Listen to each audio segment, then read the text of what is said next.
Hi friends Elba channel में तमारू स्वागत है। आज आप जोईशुं ब्लड ट्रांसफ्यूजन એટલે કે સ્ટાફ નર્સ એક્ઝામ માટે ક્રેશ કોર્સ અને નર્સિંગ સ્ટુડન્ટ માટે પણ ઉપયોગી લેક્ચર રહેશે। થિયરી અને એમસીક્યુ જોઈશું। એમસીક્યુ જે એક્ઝામમાં પૂછાય છે, થિયરી બહુ સરળ રીતે હું તમને સમજાવીશ અને આમાંથી બહુ જ એક્ઝામમાં ક્વેશ્ચન્સ પૂછાય છે। જ્યારે સ્ટુડન્ટ હોય યા તમે કોઈ એક્ઝામની તૈયારી કરતા હો, ચેનલ પર પહેલી વાર આવ્યા તો ચેનલને સબસ્ક્રાઇબ કરવાનું ભૂલતા નહીં। ચલો, બ્લડ ટ્રાન્સફ્યુઝનથી તમે વાકેફ જ છો। બ્લડ ટ્રાન્સફ્યુઝન એટલે શું? કે એક એવી પ્રક્રિયા છે કે જેની પેશન્ટ્સની અંદર આપણા બ્લડના અને તેના બધા જ કમ્પોનન્ટ આપણે શું કરીએ છીએ? ટ્રાન્સફર કરીએ છીએ અને આપણે શું કહીએ છીએ? બ્લડ ટ્રાન્સફ્યુઝન્સ તરીકે ઓળખીએ છીએ। હવે ખાસ કરીને હેતુ શું છે કે બ્લડ વોલ્યુમ જે હોય શરીરની અંદર, બ્લડ વોલ્યુમ હોય એ બ્લડ વોલ્યુમને આપણે મેન્ટેન કરવા માટેનો આપણો મુખ્ય હેતુ છે। ઇન્ડિકેશન્સ તમને ખબર છે કે જ્યારે સિવિયર હેમરેજની કન્ડિશન્સ હોય, કોને આપી શકીએ, કોને ચડાવી શકીએ આપણે?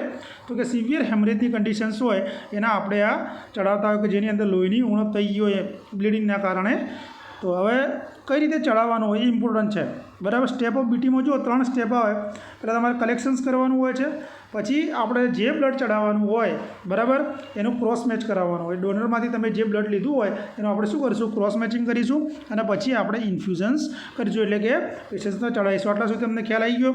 હવે જો એક ક્વેશ્ચન્સ કયા પૂછાય છે આના રિલેટેડ જોઈએ કે પેશન્ટ્સને ઓલરેડી બ્લડ ટ્રાન્સફ્યુઝનનું એલર્જી થઈ છે પહેલાં, તો તમે મેનેજમેન્ટમાં શું કરશો? તો આની અંદર આપણે શું કરી શકીએ કે પેશન્ટ્સને ડાયફિનાઇન ડ્રેમાઇન આપણે આપવાની હોય છે।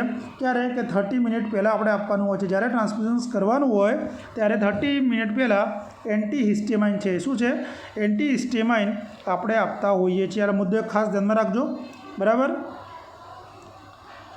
તો most common infections due to BT, blood ટ્રાન્સફ્યુઝનના કારણે નીચેનામાંથી કયું ઇન્ફેક્શન સામાન્ય રીતે જોવા મળે છે? Hepatitis B, hepatitis C, septicemia કે પછી આયન ઓવરલોડ? મારાથી જી લખાઈ ગયો છે, આયન ઓવરલોડ, બરાબર? તો આની અંદર આપણે મોસ્ટ કોમન ઇન્ફેક્શન્સ કયું જોવા મળશે? તો હેપેટાઇટિસ સી આપણને જોવા મળશે, કારણ કે હેપેટાઇટિસ સી બ્લડ ટ્રાન્સફ્યુઝન્સના કારણે થાય છે। શેના કારણે થાય છે? બ્લડ ટ્રાન્સફ્યુઝનના કારણે જોવા મળે છે। હેપેટાઇટિસ બી છે એનો રૂટ બ્લડ જ છે, પણ એમાં કેવું હોય છે કે બ્લડના કોન્ટેક્ટમાં આવવાના કારણે હેપેટાઇટિસ બી થાય છે। ધારો કે નર્સિંગ ઓફિસર હોય, એના નિરલ પ્રીકથી હોય, ડ્રગ યુઝર્સ હોય, હિમોડાયાલિસિસ પેશન્ટ્સ હોય, બરાબર, તો એની અંદર શું હોય? હેપેટાઇટિસ બી થવાના ચાન્સીસ વધારે છે, બરાબર? અને આપણા બધા હેલ્થ વર્કરે કઈ વેક્સિન આપવામાં આવે છે? તો એની અંદર આપણે હેપેટાઇટિસ બી કઈ આપીએ છીએ? આઈએમપી છે। હેપેટાઇટિસ બી બધા જ હેલ્થ વર્કરે લેવી જોઈએ। ચાલો શરૂઆત કરીએ બ્લડ કમ્પોનન્ટ્સની। બ્લડ કમ્પોનન્ટ્સમાં શું શું હોય છે જોઈ લો। આરબીસી, જેને આપણે એરિથ્રોસાઇટ તરીકે ઓળખીએ છીએ, ડબ્લ્યુબીસી, જેને લ્યુકોસાઇટ તરીકે ઓળખીએ છીએ, પ્લેટલેટ અને થ્રોમ્બોસાઇટ કહીએ છીએ, પ્લાઝમા અને હોલ બ્લડ। આ વિશે આપણે આજે જોઈશું અને હું તમને બહુ સરળ રીતે સમજાવવાનો છું। ચાલો શરૂઆત કરીએ આપણે પહેલાં એરિથ્રોસાઇટ્સથી, એટલે કે આરબીસી, બરાબર? તો આરબીસી નોર્મલ કેટલા હોય છે? તો આરબીસી નોર્મલ 4 થી 4.5 અથવા 5.5 મિલિયન mm3 હોય છે, બરાબર? આ તમે નોર્મલ રેન્જ યાદ રાખજો આરબીસીની। હવે એનો લાઈફ સ્પાન પૂછે છે આરબીસીનો, ઘણી વાર તો 120 દિવસનો એનો જીવનકાળ છે, લાઈફ સ્પાન છે, અને બાળકોની અંદર 80 દિવસ છે। શું છે? બાળકોની અંદર 80 દિવસ છે, બરાબર? હવે આને રીતે આવા ક્વેશ્ચન પૂછે ભાઈ લાઈફ સ્પાન ઓફ આરબીસી, આ રીતના ઓપ્શન હોય તો તમે કન્ફ્યુઝનમાં આવી જશો। 80 થી 120 દિવસ, 100 થી 120 દિવસ, 80 થી 100 દિવસ કે 110 થી 130 દિવસ? તો આની અંદર આપણો જવાબ આવશે આરબીસીનો લાઈફ સ્પાન છે 80 થી 120 દિવસ। ક્લિયર? હવે જો આરબીસી તમે કોને ચડાવી શકો? પહેલી વસ્તુ તો આની અંદર એનિમિયાની કન્ડિશન્સ હોય, પછી સિવિયર હેમરેજ હોય, લોંગ ટાઈમ સર્જરી કરાયેલી હોય, બરાબર? તો એવી કન્ડિશન્સની અંદર આપણે આરબીસી ચડાવતા હોઈએ છીએ। હવે જો આની અંદર સ્પેસિફિક ક્વેશ્ચન્સ કેવા પૂછે કે ભાઈ એચબી લેવલ કેટલું હોય? તો એડલ્ટની અંદર 8 ગ્રામથી ઓછું હોય તો આપણે આરબીસી ચડાવતા હોઈએ છીએ, અને ચાઇલ્ડની અંદર 12 ગ્રામથી ઓછું હોય। કેટલું? 12 ગ્રામથી ઓછું હોય છે। અને હિમેટોક્રિએટ વોલ્યુમ, જેને આપણે પીસીવી તરીકે ઓળખીએ છીએ, એ લેસ ધેન 30 હોય તો કેટલું? હિમેટોક્રિએટ વેલ્યુ એટલે કે એસસીવી કેટલું હોય? 30 કરતાં ઓછું હોય તો, બરાબર? હવે એ હિમેટોક્રિએટ વેલ્યુ તમને એક્ઝામની અંદર પૂછે તો આપણે મેલની અંદર નોર્મલ કેટલું હોય છે? 42 થી 52% હોય છે, બરાબર? એ કેમ વધારે જોવા મળે છે? ફિમેલ કરતાં વધારે કેમ જોવા મળે છે? તો મેલની અંદર ટેસ્ટોસ્ટેરોન હોર્મોન્સના કારણે 42 થી 52% હિમેટોક્રિએટ વેલ્યુ જોવા મળે છે। ફિમેલની અંદર કેટલું હોય છે? 37 to 45, અમુકમાં થોડી વેલ્યુ અલગ અલગ હોય છે દરેક બુકમાં, અને એવરેજ આપણે જોઈએ તો 44% હોવું જોઈએ. એવરેજ આપણે કાઢી તો 44% હોવું જોઈએ. ક્લિયર થઈ ગયું? આટલા સુધી આરબીસીના ક્વેશ્ચન્સ ક્લિયર થઈ ગયા? ઓકે, ચલો એન્ટીકોગ્યુલન્ટ જુઓ, જેની અંદર આપણે સીપીડી એટલે કે સાઇટ્રેટ ફોસ્ફેટ ડેક્સ્ટ્રોઝનો આપણે ઉપયોગ કરીએ છીએ. બરાબર? શાનો? Citrate phosphate ડેક્સ્ટ્રોઝનો. હવે આ સીપીડીનો ટાઈમ તમને પૂછે તો કે ભાઈ આનો સ્ટોરેજ ટાઈમ કેટલો હોય છે, તો 35 ડેઝ. કેટલો? યાદ રાખજો. પણ સીપીડી આ એક્ઝામમાં પૂછાયેલું છે +89 બંને કોમ્બિનેશન્સમાં હોય તો એનો સ્ટોરેજ ટાઈમ 42 ડેઝ થઈ જાય છે. કેટલો? 42 ડેઝ થઈ જાય છે. ક્લિયર થઈ ગયું? હવે જો જે સાઇટ્રેટ ફોસ્ફેટ ડેક્સ્ટ્રોઝ શું છે કે જે સાઇટ્રેટની અંદર શું થાય છે, જે કેલ્શિયમ હોય, કેલ્શિયમ શું થઈ જાય છે, બાઇન્ડ થઈ જાય છે, એટલે મળી જાય છે એની અંદર, કોગ્યુલન્ટનું કામ કરે છે. બરાબર? જે ફોસ્ફેટનો યુઝ કરીએ છીએ એ આપણે પ્રિઝર્વેટિવ તરીકે કામ કરીએ છીએ. કેવું? પ્રિઝર્વેટિવ, કે જે પીએચનો શું કરે છે, મેન્ટેન કરવાનું કામ કરે છે ફોસ્ફેટ. અને ડેક્સ્ટ્રોઝ જે છે, ડેક્સ્ટ્રોઝ ન્યુટ્રિશન્સ પ્રોવાઈડ એટલે કે એનર્જી પ્રોવાઈડ કરવાનું કામ કરે છે, જેના કારણે ડેક્સ્ટ્રોઝના કારણે આરબીસીનું લાઈફ સ્પાન શું થાય, વધી જાય છે. આ ત્રણનું સમજમાં આવી ગયું. સાઇટ્રેટ કેલ્શિયમ સાથે બાઇન્ડ થાય, ફોસ્ફેટ જે છે પીએચ મેન્ટેન કરે. બરાબર? અને પ્રિઝર્વેટિવ તરીકે આપણે ઉપયોગ કરીએ છીએ. ડેક્સ્ટ્રોઝ એનર્જી માટે કામ કરે છે. ક્લિયર? હજુ ડેક્સ્ટ્રોઝ ઇન સ્ટોર ઓફ બ્લડની અંદર ડેક્સ્ટ્રોઝનો આપણે ઉપયોગ કેમ કરીએ છીએ? Provide nutritions, energy, increase life span, કે ભાઈ પ્રિઝર્વેટિવ. તો આપણે પ્રિઝર્વેટિવમાં ફોસ્ફેટ જોયું. બરાબર? લાઈફ સ્પાન માટે આપણે ગ્લુકોઝ જોયો તો ફર્સ્ટ પ્રાયોરિટી આપણે રહેશે પ્રોવાઈડ ન્યુટ્રિશન્સ, અને સેકન્ડ રહેશે એનર્જી. ક્લિયર? હવે જો આનો સ્ટોરેજ ટાઈમ જુઓ, 35 દિવસ અથવા 42 દિવસ હોય છે. સ્ટોરેજ ટેમ્પરેચર 2 થી 8 ડિગ્રી હોય છે. બરાબર? અને ઇન્ફ્યુઝન્સ ટાઈમ 2 થી 4 કલાક. ઇન્ફ્યુઝન્સ ટાઈમ ઘણીવાર પણ પૂછે છે. બરાબર? એટલે 2 થી 4 કલાક હોય છે. હવે જો એની અંદર 2 કલાકથી ઓછો તમારે ક્યારે હોય કે જ્યારે કાર્ડિયાક ઓવરલોડ હોય. કાર્ડિયાક ઓવરલોડની અંદર 2 કલાકથી ઓછો ઇન્ફ્યુઝન્સ ટાઈમ હોય છે. અને 4 કલાકથી વધારે તમે રાખો, એટલે કે ટૂંકમાં 2 કલાકથી ઓછું રાખો તો સર્ક્યુલર તો કાર્ડિયાક ઓવરલોડ થઈ શકે, અને 4 કલાકથી વધારે રાખો તો સેપ્ટિસેમિયા એટલે કે ઇન્ફેક્શનના ચાન્સીસ વધી જાય છે. એટલે 2 થી 4 કલાકમાં આપણે આ પૂરું કરી દેવાનું હોય છે. ક્લિયર? અને જે લાઈફ સ્પાન ઇન્ફ્યુઝન આરબીસીનો હોય એ તમે ક્યાર સુધી કરી શકો? તો 50 થી 60 દિવસ સુધી. કેટલા? 50 થી 60 દિવસ સુધી. ક્લિયર? અને એની આપણે પોઝિટિવ ઇફેક્ટ જોવી હોય તો ઇન્ફ્યુઝનના 4 થી 6 કલાક પછી આપણે જોતા હોઈએ છીએ. ક્લિયર? હવે જો 1 યુનિટ આરબીસીની અંદર આ ઇમ્પોર્ટન્ટ છે.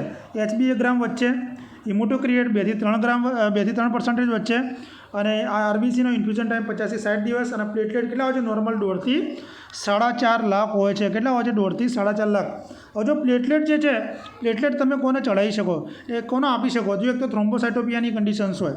કેવી? થ્રોમ્બોસાઇટોપિયાની અંદર ધારો કે ડેન્ગ્યુ હોય, બ્લડ કેન્સર હોય, કીમોથેરાપી હોય, કે જેને કીમોથેરાપી ચાલતી હોય શું થઈ ગયું? બોન મેરો સપ્રેશન્સ થઈ ગયું હોય. બરાબર? પછી બોન મેરો કાર્સિનોમા હોય, તો એવા પેશન્ટને આપણે પ્લેટલેટ આપતા હોઈએ છીએ. પ્લેટલેટને આપણે થ્રોમ્બોસાઇટ તરીકે ઓળખીએ છીએ. ક્લિયર? હવે જો ફંક્શન શું કરે છે? ક્લોટિંગની અંદર મદદરૂપ થાય છે. બરાબર? એટલે એ બહુ જ ઇમ્પોર્ટન્ટ છે. એ કહેવાનો રિલેટેડ ઇમ્પોર્ટન્ટ ક્વેશ્ચન પૂછીએ, which nursing actions avoid while providing care to the thrombocytopenia patients. કે કઈ એક્શન્સ આપણે એવોઇડ કરવાની હોય કે જ્યારે થ્રોમ્બોસાઇટોપેનિયા પેશન્ટ્સને આપણે ટ્રીટ કરતા હોઈએ ત્યારે નર્સિંગ એક્શન્સ કઈ કરશું? Avoid IV injections, avoid IM injections, avoid cold sponge hematoma, કે ઓલ ઓફ ધી અબવ. બરાબર? તો આની અંદર આપણે શું આવશે જવાબ? કે આઈએમ ઇન્જેક્શન્સ આપણે એવોઇડ કરવાનું છે. કેમ કે હિમેટોમાને આપણે પ્રિવેન્ટ કરવા માટે આપણે આઈએમ ઇન્જેક્શન આવા પેશન્ટ્સની અંદર એવોઇડ કરીશું. Which instructions given to thrombocytopenia patient. જો થ્રોમ્બોસાઇટોપેનિયાવાળું પેશન્ટ્સ હોય તો એને આપણે શું ઇન્સ્ટ્રક્શન આપીશું? કે ભાઈ સોફ્ટ ટૂથબ્રશનો યુઝ કરે અને ઇન્જુરીથી બચે, ઈજાથી એ બચે. ક્લિયર થઈ ગયું? ચલો આપણે આગળ જોઈએ. હા, બીજો એક ક્વેશ્ચન છે કે પ્લેટલેટ કાઉન્ટ ધારો કે 20,000થી ઓછા થઈ જાય. કેટલા? પ્લેટલેટ કાઉન્ટ 20,000થી ઓછા થઈ જાય તો આપણે શું કરવું પડે? કે ઇમરજન્સીની અંદર આપણે પ્લેટલેટ જ ટ્રાન્સફ્યુઝ કરવા પડે. કેમ કે એનાથી શું થઈ જાય છે કે પ્લેટલેટ 20,000થી ઓછા થઈ ગયા હોય તો આપણે બ્લીડિંગનું રિસ્ક વધી જાય છે, જોખમ વધી જાય છે, એટલે આપણે પ્લેટલેટ ચડાવવા પડતા હોય છે. Clear? First site bleeding in a thrombocytopenia patient કે થ્રોમ્બોસાઇટોપિનિયા પેશન્ટ્સની અંદર પહેલી કઈ જગ્યાએથી બ્લીડિંગ જોવા મળે છે? Nose bleeding, internal bleeding, joint bleeding કે પછી એનીવેર? તો આની અંદર આપણો જવાબ રહેશે કે નોઝ બ્લીડિંગ પહેલી વખત જોવા મળશે.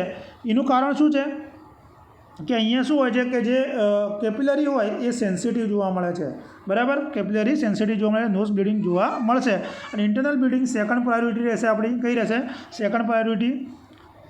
અને આ જોઈન્ટ બ્લીડિંગ શામાં જોવા મળશે? તો હિમોફિલિયાની અંદર. શામાં? જે ફર્સ્ટ સાઇટ જોવા મળશે જોઈન્ટ બ્લીડિંગ એ હિમોફિલિયાની અંદર જોવા મળશે. ક્લિયર? હવે ડેન્ગ્યુની અંદર ડેથ થવાનું કારણ શું હોય છે? તો એ ઇન્ટરનલ બ્લીડિંગ હોય છે. યાદ રાખજો, ઇન્ટરનલ બ્લીડિંગ જ હોય છે, બરાબર. અને ડેન્ગ્યુ પેશન્ટ્સની અંદર પણ ફર્સ્ટ સાઇટ કઈ હોય છે બ્લીડિંગની? એ પણ નોઝ બ્લીડ હોય છે. શું હોય છે? નોઝ બ્લીડ જ હોય છે. ક્લિયર? હવે જો હું તમને સમજાવું પ્લેટલેટ વિશે આપણે ડીપમાં સમજી લઈએ કે જે એક્ઝામની અંદર વારંવાર પૂછાતું હોય છે. હવે જો પ્લેટલેટ હોય, બરાબર, તો એને આપણે બે પાર્ટમાં ડિવાઈડ કરીએ. પ્લેટલેટને આપણે બે પાર્ટ્સમાં ડિવાઈડ કરીએ છીએ. પ્લેટલેટને લખી દેજો એવું હોય તો, બરાબર. એક આરડીપી, બરાબર, અને બીજું છે એસડીપી. આરડીપી એટલે કે રેન્ડમ ડોનર પ્લેટલેટ. કેટલું? રેન્ડમ ડોનર પ્લેટલેટ કે જે એક યુનિટની અંદર કેટલું હોય છે? 50 થી 70 ml હોય છે. કેટલું હોય છે? 50 થી 70 ml. લખી નાખજો આ, બરાબર. અને આના ડોનેશન્સ દરમિયાન જ્યારે બ્લડ સ્ટોર કરતા હોય ત્યારે એને પ્રિપેર કરવામાં આવતા હોય છે. ક્લિયર? અને આને આપણે રિમેનિંગ બ્લડ તરીકે પણ ઓળખીએ છીએ. અને આરડીપી લો પાવરફુલ છે. શું છે? લો પાવરફુલ આરડીપી હોય છે. અને એક યુનિટ આરડીપીની અંદર કેટલા પ્લેટલેટ ઇન્ક્રીઝ થાય? તો 8000 થી 10000. એક આરડીપી તમે ચડાવો એટલે 8 થી 10000 તમારા આપણે પ્લેટલેટ ઇન્ક્રીઝ થતા હોય છે, બરાબર. એસડીપી એટલે કે સિલેક્ટિવ સિંગલ ડોનર પ્લેટલેટ. શું? સિલેક્ટિવ સિંગલ ડોનર પ્લેટલેટ તમે કહી શકો, અથવા સિંગલ ડોનર પ્લેટલેટ પણ તમે કહી શકો છો. આની અંદર એક યુનિટમાં 180 થી 240 ml આપણે ચડાવતા હોઈએ છીએ. અને બહુ પાવરફુલ છે એસડીપી કે એની અંદર એક યુનિટ ચડાવવાથી 40000 થી 50000 પ્લેટલેટ ઇન્ક્રીઝ થાય છે. એટલે આનો મતલબ શું થયો કે એક યુનિટ એસડીપી બરાબર કેટલું થાય? 6 યુનિટ આરડીપી થાય. કેટલું થાય? 6 યુનિટ આરડીપી જોવા મળતી હોય છે. ક્લિયર? હવે જો આપણે જે વાત કરતા હતા આરડીપીની, બરાબર, તો એની અંદર હવે આપણે જોઈએ પોઝિટિવ ઇફેક્ટ ક્યારે આવે? તો 18 થી 24 કલાકે એની પોઝિટિવ ઇફેક્ટ આવતી હોય છે. અને સ્ટોરેજ ટેમ્પરેચર આરડીપીનું આપણે રૂમ ટેમ્પરેચર રાખવાનું હોય છે, એટલે કે 22 થી 24 સેલ્સિયસ આપણે રાખતા હોઈએ છીએ, બરાબર. અને સ્ટોરેજ ટાઈમ 8 થી 11 દિવસ. કેટલો? 8 થી 11 દિવસ હોય છે. પણ એના એસડીપી માટે 5 થી 7 દિવસ રાખતા હોઈએ છીએ. એસડીપી માટે કેટલો હોય છે? 5 થી 7 દિવસ હોય છે, બરાબર. અને આ એન્ટીએગ્યુલન્ટ કોગ્યુલન્ટની અંદર કોઈ સાઇટ્રેટ હોતો નથી. નો સાઇટ્રેટ. ઇન્ફ્યુઝન્સ ટાઈમ 15 થી 30 મિનિટનો જોવા મળે છે. ક્લિયર થઈ ગયું તમારે આરડીપી અને એસડીપી? આરડીપી એટલે રેન્ડમ ડોનર પ્લેટલેટ, એસડીપી એટલે કે single donor platelet. Single donor platelet બહુ જ પાવરફુલ છે. એક યુનિટની અંદર 40 થી 50000 ઇન્ક્રીઝ થાય છે, જ્યારે આરડીપીની અંદર 8000 થી 10000 યુનિટ થાય છે. એક યુનિટ એસડીપી બરાબર એટલે 6 યુનિટ આરડીપી થાય છે. ક્લિયર? જો આપણે પ્લાઝમાની ચર્ચા કરીએ કે પ્લાઝમામાંથી પણ એક્ઝામની અંદર ઘણા ક્વેશ્ચન્સ નીકળે છે, બરાબર. તો પ્લાઝમાની અંદર કોને આપણે પ્લાઝમા ચડાવવો પડે? જેનો બ્લડ વોલ્યુમ આપણે ઇન્ક્રીઝ કરવો હોય, જેનો પ્લાઝમા પ્રોટીન ઓછું થઈ ગયું હોય, ડિક્રીઝ થઈ ગયું હોય, ઓન્કોટિક પ્રેશર ડિક્રીઝ થઈ ગયું હોય અને ક્લોટિંગ ફેક્ટર ડિક્રીઝ થઈ ગયા હોય, એવા પેશન્ટ્સને આપણે શું કરીએ? પ્લાઝમા ચડાવતા હોઈએ છીએ. ખાસ કરીને જે લીવર ફેલિયરવાળું પેશન્ટ્સ હોય, લીવર ફેલિયરવાળા પેશન્ટ્સની અંદર આપણે પ્લાઝમા ચડાવતા હોઈએ છીએ, બરાબર. ધારો કે લીવર ફેલિયરવાળું પેશન્ટ્સ હોય તો એની ફર્સ્ટ એડીમાં કઈ જગ્યાએ આવો ક્વેશ્ચન્સ પૂછાયેલો છે, બરાબર. તો એની અંદર યાદ રાખવાનું છે તમારે પ્રી ઓર્બિટલ કેવિટીની અંદર, બરાબર. જે એડિપોસ ટિશ્યુ હોય ત્યાં પેરી ઓર્બિટલ કેવિટીની અંદર લીવર ડિસઓર્ડરની અંદર પહેલી સાઇડ પર એડીમાં આવતો હોય છે, બરાબર. અને આલ્બ્યુમિનનું પણ ઘણીવાર એક્ઝામમાં પૂછાતું હોય છે. હવે ઓસ્મોટિક પ્રેશર શું કામ કરે? ઓસ્મોટિક અને એક ઓન્કોટિક બંને એક્ઝામની દ્રષ્ટિએ હોય છે, બરાબર. તો ઓસ્મોટિક જે પ્રેશર્સ હોય જે આપણું હોલ આખા જે બ્લડ કમ્પોનન્ટ્સ હોય એનાથી બને છે, અને ઓન્કોટિક પ્રેશર જે છે એ પ્લાઝમા પ્રોટીનથી બને છે. શાનાથી? પ્લાઝમા પ્રોટીનથી બને છે. એટલે યાદ રાખજો બંને ઓસ્મોટિક અને ઓન્કોટિક. કારણ કે ઓન્કોટિક પ્રેશર શું થાય કે પ્રોટીન પ્લાઝમા ઘટી જાય ત્યારે આ કન્ડિશન જોવા મળતી હોય. એડીમાં જે જોવા મળે ઓન્કોટિક પ્રેશર ઘટી જવાના કારણે જોવા મળે છે. એટલે આ મોસ્ટ આઈએમપી છે બંને ઓસ્મોટિક અને ઓન્કોટિક. ક્લિયર થઈ ગયું? હવે પ્લાઝમાની અંદર આપણે જોઈએ એક્ઝામમાં કયા પૂછાય છે. જુઓ, તમને હું બહુ ક્રેશ કોર્સની જેમ જ ભણાવવાનો છું, બરાબર. એટલે તમારે કોઈ લેવું નહીં પડે, કોઈ પણ પૈસા આપવા નહીં પડે. એક ફ્રેશ ફ્રોઝન પ્લાઝમા હોય અને એક CPP હોય છે, એટલે કે ક્રાયો પ્રિસિપિટેડ પ્લાઝમા, બરાબર. જો પ્લાઝમાની અંદર 1 યુનિટ બરાબર 200 થી 250 ml હોય છે. કેટલું હોય છે? આ લખી નાખો. 1 યુનિટ બરાબર 200 થી 250 ml હોય છે. જો ફ્રેશ ફ્રોઝન પ્લાઝમા ઇન્ડિકેશન જોઈએ આનું FFPનું, તો કોને તમારે આપવાનું હોય છે કે જેની અંદર દરેક ક્લોટિંગ ફેક્ટરની ડેફિશિયન્સી હોય, એટલે ન હોય, એટલે ખામી હોય તો, બરાબર. અને બધા જ પ્લાઝમા પ્રોટીનની ડેફિશિયન્સી હોય તો પણ FFP આપણે આપતા હોઈએ છીએ. પેશન્ટ્સની અંદર ઓસ્મોટિક પ્રેશર અને ઓન્કોટિક પ્રેશર ઘટી ગયું હોય તો પણ આપણે FPP આપતા હોઈએ છીએ. અને હિમોફિલિયા બીની અંદર આપણે FPP આપતા હોઈએ છીએ, બરાબર. હવે ફ્રેશ ફ્રોઝન પ્લાઝમાનો સ્ટોરેજ ટાઈમ છે -20. યાદ રાખજો કેટલો? -20. ઇન્ફ્યુઝન ટાઈમ છે 1 થી 1.5 કલાકની અંદર આપણે ચડાવી દેવાનું હોય છે, બરાબર. અને સ્ટોરેજ ડ્યુરેશન પૂછે કે કેટલા સમય સુધી તમે એને સાચવી શકો, તો 1 વર્ષ સુધી આપણે સાચવતા હોઈએ છીએ, બરાબર. પરંતુ આ 14 દાડાની અંદર આપણે ઉપયોગ કરી દેવાનો હોય છે. ક્લિયર? એટલે ફ્રેશ ફ્રોઝન પ્લાઝમા તમને ખબર પડી ગઈ હશે, બરાબર. હવે આપણે જોઈએ CPP, એટલે કે ક્રાયો પ્રિસિપિટેડ વિશે હું તમને સમજાવી દઉં, બરાબર. તો આની અંદર આ કઈ રીતે પ્રિપેર કરવામાં આવે છે? FFP દ્વારા જ પ્રિપેર કરવામાં આવે છે. ફ્રેશ ફ્રોઝન પ્લાઝમામાંથી તૈયાર કરવામાં આવે છે. કે આની અંદર કોને આપણે ચડાવવાનું કે જેની અંદર ફાઇબ્રિનોજન ઘટી ગયું હોય, બરાબર. પછી ખાસ કરીને લગભગ હિમોફિલિયા એ હોય છે કે જેની અંદર ફેક્ટર 8 પણ ઘટી ગયું હોય, તો એવી કન્ડિશન્સની અંદર આપણે ચડાવતા હોઈએ છીએ, બરાબર. આનો સ્ટોરેજ ટાઈમ પણ -20 હોય છે. 15 થી 20 મિનિટની અંદર 15 થી 30 મિનિટની અંદર આને આપણે ઇન્ફ્યુઝ કરી દેવાનું હોય છે. સ્ટોરેજ ટાઈમ 1 યરનો જ હોય છે. ક્લિયર? એટલે બંનેનું આટલું ખાસિયત લાક્ષણિકતાઓ હતી. ક્લિયર? એક ક્વેશ્ચન આમાંથી કેવો પૂછે છે કે ભાઈ એક નર્સિંગ ઓફિસર હોય એ શું જોવે છે કે ભાઈ જોઈન્ટ બ્લીડિંગ પેશન્ટ્સની અંદર જોવા મળે છે. શું જોવા મળે છે? જોઈન્ટ બ્લીડિંગ જોવા મળે છે. પેશન્ટ્સના ડાયગ્નોસિસ થઈ જોઈએ હિમોફિલિયા, તો આપણે કયો બ્લડ કમ્પોનન્ટ ચડાવવું પડે? આવા ક્વેશ્ચન્સ પૂછાયેલો છે. તો ફ્રેશ ફ્રોઝન પ્લાઝમા, CPP એટલે કે ક્રાયો પ્રિસિપિટેડ પ્લાઝમા કે હોલ બ્લડ, તો આની અંદર આપણે શું ચડાવવાનું હોય છે? ખાસ કરીને CPP આપણે ચડાવીશું, બરાબર. જે ફ્રેશ ફ્રોઝન પ્લાઝમા છે એ હિમોફિલિયા બીની અંદર આપણે ચડાવતા હોય છે, બરાબર. એટલે રેર કન્ડિશન્સમાં જોવા મળતું હોય છે. એટલે યાદ રાખજો જોઈન્ટ બ્લીડિંગની અંદર હિમોફિલિયાના પેશન્ટ્સમાં આપણે ક્રાયો પ્રિસિપિટેડ પ્લાઝમા ચડાવતા હોઈએ છીએ. ચલો આપણે જોઈએ હવે WBC તરફ, કારણ કે એક્ઝામની દ્રષ્ટિએ WBC પણ બહુ જ ઉપયોગી છે. આ શું કામ કરે છે કે ડિફેન્સ મિકેનિઝમ, આપણા શરીરની અંદર ડિફેન્સ મિકેનિઝમનું કામ કરે છે, બરાબર. કે જ્યારે એન્ટીબાયોટિક થેરાપી ઇફેક્ટિવ ના હોય ત્યારે આપણે WBC ચડાવતા હોઈએ છીએ, બરાબર. કોઈ પણ ઇન્ફેક્શન થાય એટલે આપણે એન્ટીબાયોટિક થેરાપીનો કોર્સ આપીએ પછી આપણે WBC આપતા હોઈએ છીએ. 1 યુનિટની અંદર 400 ml હોય છે. ઇન્ફ્યુઝન્સ ટાઈમ 1 થી 1.5 થી 2 કલાકનો હોય છે. સ્ટોરેજ ટાઈમ 11 થી 13 દિવસનો હોય છે અને સ્ટોરેજ ટેમ્પરેચર 2 થી 8 સેલ્સિયસ હોય છે. ક્લિયર? PDF જુઓ. તમારી હેલ્થ બસ ટેલિગ્રામ ચેનલની અંદર જોડાઈ જજો. વિડીયો ગમે તો લાઇક શેર જરૂર કરજો. હવે જો હોલ બ્લડની આપણે વાત કરીએ તો હોલ બ્લડ એટલે કે પૂરેપૂરું બ્લડ કે જેની અંદર બધા જ કમ્પોનન્ટ જોવા મળે છે. આ કન્ડિશન્સમાં લગભગ તમારે સિવિયર હેમરેજની કન્ડિશન્સ હોય, લોંગ ટાઈમ સર્જરી કરાયેલી હોય તો એની અંદર આપણે હોલ બ્લડની જરૂર પડતી હોય છે, બરાબર. હવે આની અંદર 1 યુનિટની અંદર કેટલું હોય છે? 350 ml હોય છે. કેટલું હોય છે? હોલ બ્લડમાં 350 ml હોય છે, જેની અંદર 300 ml બ્લડ હોય છે. યાદ રાખજો આ.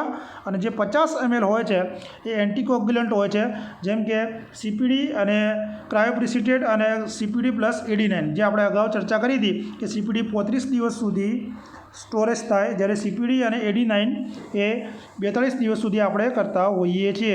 અને હિપેરિનનો પણ ઉપયોગ કરતા હોઈએ છીએ. હિપેરિન ડૉક્ટરની ઓર્ડર્સ મુજબ આપણે યુઝ કરતા હોઈએ છીએ, બરાબર. એનો સ્ટોરેજ ટાઈમ 6 થી 8 કલાકનો હોય છે. અને નેચરલ એન્ટીકોગ્યુલન્ટ છે.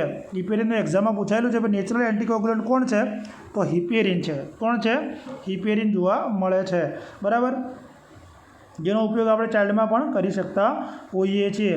અને ખાસ કરીને આપણે જે સાઇટ્રેટ બાળકોની અંદર ટોક્સિસિટી જોવા મળે છે, સાઇટ્રેટની કેમ જોવા મળે છે? કારણ કે કેલ્શિયમ લેવલ ઇમ્બેલેન્સ થવાના કારણે જોવા મળતી હોય છે, જેના કારણે બાળકોમાં ટીટીની જોવા મળતું હોય છે, એટલે કે હાઇપોકેલ્સિમિયાની કન્ડિશન્સ જોવા મળે, જેના કારણે મસલ્સની અંદર સ્પાઝમ આવે. ટીટીનીના કારણે શું થાય? મસલ્સની અંદર સ્પાઝમ આવે. બરાબર. નોર્મલ આપણું વેલ્યુ છે કેલ્શિયમનું 8.5 થી 10.5 એટલું આપણું નોર્મલ વેલ્યુ છે. બરાબર. નોર્મલ થઈ જાય તો સ્પાઝમ ઘટી જતા હોય છે. એટલે યાદ રાખજો ખાસ. 1 યુનિટ બરાબર 350 મેં તમને વાત કરી. હવે જો આ થોડા ક્વેશ્ચન છે કે મોસ્ટ કેન્સર ઇન ફિમેલમાં તો બ્રેસ્ટ કેન્સર જોવા મળે છે. રૂરલની અંદર સર્વાઇકલ કેન્સર જોવા મળે. HPV વેક્સિન આપણે શેના માટે આપીએ છીએ? તો સર્વાઇકલ કેન્સર માટે આપીએ છીએ. અને આલ્કોહોલના કારણે ઓરલ અને ટંગ કેન્સર જોવા મળતું હોય છે. બરાબર. जो क्वेश्चन बीजो जो है कि patients diagnosed with liver disease symptoms are generalized edema which blood components infuse कि लीवर डिजीजનું પેશન્ટ છે કે જેની અંદર જનરલાઇઝ એડીમા જોવા મળે છે, તો આપણે શું આપીશું? આરબીસી, પ્લાઝમા, હોલ બ્લડ કે પછી પ્લેટલેટ. તો આવા પેશન્ટ્સની અંદર આપણે શું આપવું પડે?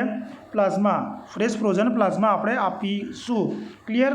હવે જો ડબ્લ્યુબીસીની વાત કરીએ આપણે, આ સમજો ખાસ કઈ રીતે આપણે ઇન્ફેક્શન લાગે છે. બરાબર. એ કન્ડિશન્સ આપણે જોઈએ તો જો ડબ્લ્યુબીસીની અંદર શું થાય કે જ્યારે એન્ટીજન આપણા શરીરની અંદર દાખલ થાય. બરાબર. શું થાય? આપણા શરીરની અંદર દાખલ થાય પછી એ શું કરે? એ એન્ટીજન જેવો દાખલ થાય એટલે આપણા બોડીની અંદર એન્ટીબોડી પ્રોડક્ટ થાય. શું થાય? એન્ટીબોડી ઉત્પન્ન થાય. એટલે એન્ટીબોડી અને એન્ટીજનનું શું થઈ જાય? પછી રિએક્શન જોવા મળે. બરાબર. પછી જે એન્ટીજન હોય એ શું કરે? આપણી એન્ટીબોડીને મારી નાખે, ડિસ્ટ્રોય કરી નાખે. બરાબર. એટલે પછી આપણી એન્ટીબોડી મરી જાય એટલે આપણા શરીરમાં જે ન્યુટ્રોફિલ્સ શું થાય? ન્યુટ્રોફિલ્સ ઘટી જાય. શું થાય? ન્યુટ્રોફિલ્સ ઘટી જાય. પરિણામે ન્યુટ્રોપેનિયાની કન્ડિશન્સ ડેવલપ થઈ જાય. બરાબર. ન્યુટ્રોપેનિયાની કન્ડિશન્સ ડેવલપ થાય એટલે આપણે શું કરીએ? એન્ટીબાયોટિક થેરાપી આપણે આપતા હોઈએ છીએ. પણ જો એન્ટીબાયોટિક થેરાપી ઇફેક્ટિવ ના હોય તો પછી પેશન્ટ્સની અંદર ન્યુટ્રોપેનિક ફીવર જોવા મળે છે. એટલે આપણે એને અંદર પછી ડબ્લ્યુબીસી આપણે આપવું પડે. ખબર પડી ડબ્લ્યુબીસી કઈ રીતે આપવાનું હોય છે? આખી સિસ્ટમ મેં તમને સમજાવી લીધી. બરાબર. ડબ્લ્યુબીસી તમને ખ્યાલ આવી ગયો. હવે આપણે જોઈએ લિમ્ફોસાઇટ ઇમ્યુનિટી. આમાંથી પણ ઘણા ક્વેશ્ચન્સ નીકળતા હોય છે. લિમ્ફોસાઇટ ઇમ્યુનિટી કોના દ્વારા મેન્ટેન થાય? પહેલાં એ વસ્તુ તમને ખબર હોવી જોઈએ. તો લિમ્ફોસાઇટ દ્વારા. કોની મારફતે થાય? લિમ્ફોસાઇટ દ્વારા મેન્ટેન થાય છે. હવે આપણા શરીરની અંદર ટી લિમ્ફોસાઇટ અને બી લિમ્ફોસાઇટ બે હોય છે. હવે જુઓ ટી લિમ્ફોસાઇટના ક્વેશ્ચન્સ કયા નીકળે છે કે ટી લિમ્ફોસાઇટનું પ્રોડક્શન્સ કઈ જગ્યાએ થાય? બોન મેરોમાં. કઈ જગ્યાએ થાય? બોન મેરોમાં. અને એનું મેચ્યુરેશન્સ પૂછે તો થાઇમસ ગ્લેન્ડમાં. કઈ જગ્યાએ? થાઇમસ ગ્લેન્ડમાં. બરાબર. પ્રોડક્શન્સ બોન મેરોમાં અને થાઇમસ ગ્લેન્ડમાં મેચ્યોર થાય. ક્લિયર? અને ટી લિમ્ફોસાઇટ શું કરે? સેલ્યુલર ઇમ્યુનિટી ઉત્પન્ન કરે. અને જે કોના મારફતે રેગ્યુલેટ થાય? તો સેલ મારફતે રેગ્યુલેટ થાય. એક્ઝામમાં પૂછાયેલું છે આ. ટી લિમ્ફોસાઇટ સેલ્યુલર ઇમ્યુનિટી ઉત્પન્ન કરે, જે સેલ્સ દ્વારા રેગ્યુલેટ થતી હોય છે. એની અંદર ટી હેલ્પર સેલ હોય છે, CD4, CD8 અને ટી સપ્રેસર. આ 3 સેલ્સ આવેલા હોય છે. ક્લિયર? હવે બીજું છે બી લિમ્ફોસાઇટ. તો બી લિમ્ફોસાઇટ કોના દ્વારા ઉત્પન્ન થાય? તો બોન મેરો મારફતે જ ઉત્પન્ન થાય. અને મેચ્યુરેશન્સ પણ એ બોન મેરો દ્વારા જ થાય. બંને બોન મેરો દ્વારા થાય. અને બી લિમ્ફોસાઇટ છે એ હ્યુમોરલ ઇમ્યુનિટી ઉત્પન્ન કરે. શું કરે? હ્યુમોરલ ઇમ્યુનિટી ઉત્પન્ન કરે છે. અને એ એન્ટીબોડીઝ પ્રોડક્શન્સની અંદર મદદ કરે છે. બરાબર. કાલે આપણે હવે જોઈશું પાર્ટ 2. આ પહેલાં મારી ચેનલને સબસ્ક્રાઈબ ન કરે તો સબસ્ક્રાઈબ કરવાનું ભૂલતા નહીં. કાલે આપણે ડોનરની ક્વોલિટી અને જે આગળના રિમેનિંગ પોર્શન છે, ટાઈપ્સ ઓફ ડોનર, બરાબર, અને આખી પ્રોસિજર છે, એમાંથી કયા કયા ક્વેશ્ચન્સ નીકળે છે, બરાબર, એ આપણો ક્રેશ કોર્સમાં જોઈ લેશું. વિડીયો જોવા માટે બધાનો આભાર. Thank you.